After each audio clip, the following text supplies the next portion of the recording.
جی ناظرین، ایک بار پھر ہم آپ کے ساتھ موجود ہیں اور غرور و تکبر کے حوالے سے بات ہو رہی ہے، اور بہت اہم باتیں ڈاکٹر صاحب نے بریک سے پہلے بھی بتائیں۔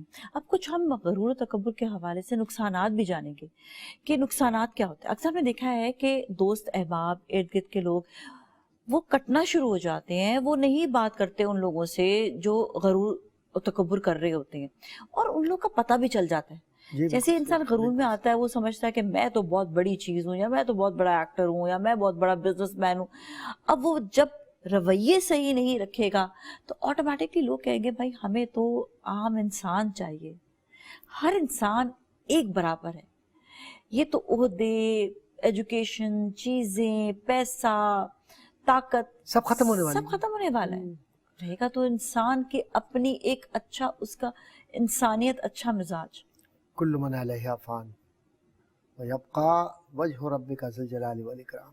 کل من علیہا فان، ہر وہ شے جو وجود رکھتی ہے فنا اس کی زندگی اور فنا اس کی موت۔ بالکل۔ ویبقى وجہ ربک ذو الجلال والاکرام، باقی رہنے والی صرف ایک ذات ہے میرے رب کی جو باقی رہے گی، اور وہ ایسا رب ہے کہ جس پر لفظ کبر سجدہ ہے، لیکن وہ متکبر نہیں ہے۔ وہ اتنا سینہ کھول کے، باہیں کھول کے ہم سے پکار کے 5 وقت کہتا ہے آ میرے گلے لگ جا، کیونکہ تیرے گلے لگنے سے مجھے سکون ملتا ہے، تو میری مخلوق ہے، تو مجھے یاد کر رہا ہے، گناہوں کا اعتراف کر رہا ہے۔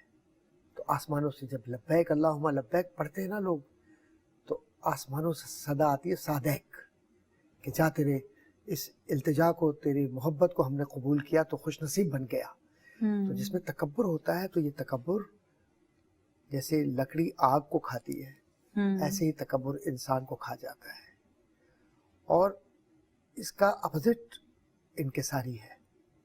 آپ دیکھیے کامیاب لوگ وہ ہیں، اگر ایک بزنس مین ہے اور اس میں پیسے کا تکبر ہے تو بہت زیادہ نہیں چل سکے گا وہ، لیکن اگر کوئی عاجزی والا ہے، آئیے جناب تشریف لائیے، بیٹھیے، یہ وہ، آپ کا دل چاہے گا کہ آپ بات کریں۔ میں آج صبح جب یہاں اسٹوڈیو آ رہا تھا تو میں نے یہ دیکھا کہ ایک شخص ہے جس کے پاس میں گیا، میں نے کہا کہ بھائی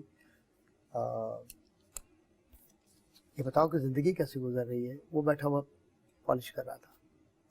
میں کہا زندگی کیسی گزر رہی ہے، اور عمر آپ کی اتنی ہے، بیٹے وغیرہ یا گھر میں اور کوئی جو کام کرے؟ کہنے لگے کہ ہاں وہ ایک بیٹا سعودی عرب کے اندر ہے اور ایک مسقط میں ہے، کام کرتے ہیں، اور مجھے نہیں پوچھتے، اور اگر میں فون کروں تو جواب بھی نہیں دیتے، تو جب آتے ہیں تو بس وہ یہاں گم ہوتے ہیں، اور پیسہ ان کے پاس آ گیا اس لیے ان کا مزاج بدل گیا ہے۔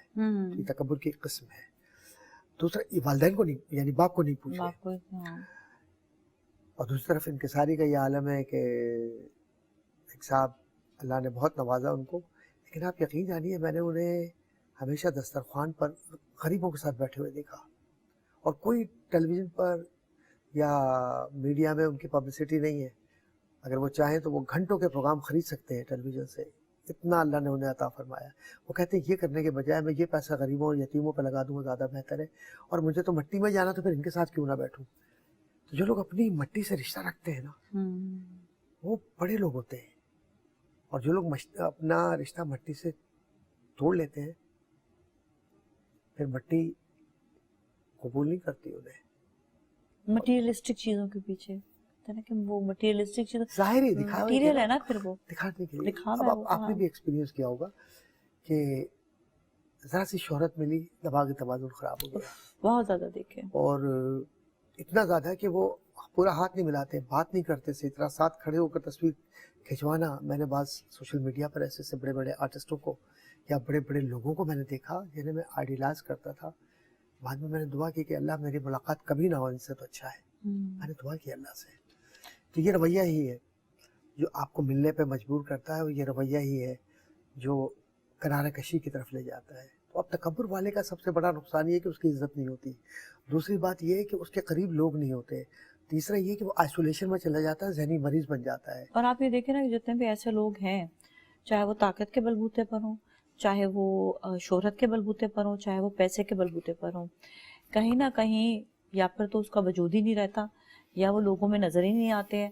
وہ اپنے تکبر میں اتنا رہ جاتے ہیں کہ وہ لوگوں سے دور ہونے کی وجہ سے ان کا کوئی نام و نشان